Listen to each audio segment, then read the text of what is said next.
We close tonight in Maine, where this Labor Day weekend is the sweet spot on the calendar for producers and consumers of a delicacy that's experiencing something of a boom in popularity. Chip Reid has the story. Abigail Caroll will be the first to tell you. She got into oyster farming by accident. How did that happen? Well, let's just say it was a consulting project that went awry, but I wound up with the oyster farm in my hands and I followed my father's advice and cowboyed up. I bought a pair of waders and got my hands dirty. The Maine native started None Such Oysters 5 years ago. So we're part of a larger Maine food movement, but also a national movement where people really want to understand where their food's coming from, and the best way to do that is really to know your local farmer. Caroll gives tours to teach tourists and locals all about oysters. Before one lands on a bed of ice, it takes up to 3 years to grow.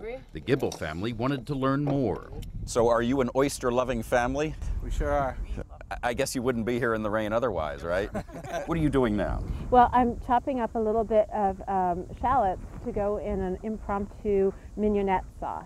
You're making a mignonette sauce on this little boat. Well, we like to be a full-service tour here and offer many options. Not only do people love the taste, oysters are good for the environment. One adult oyster can filter up to 50 gallons of water a day.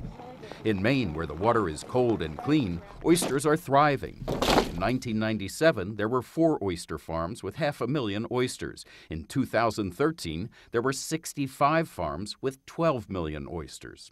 We have a huge population that comes in the summer, and they all want to eat our oysters up here in Maine. After last winter's harsh weather, Caroll expects to harvest only about 50,000 oysters this year, but she's aiming for 200,000 next year. If she succeeds, that will be good news for oyster lovers of all ages. Wow, how is it? Chip Reid, CBS News, Scarborough, Maine.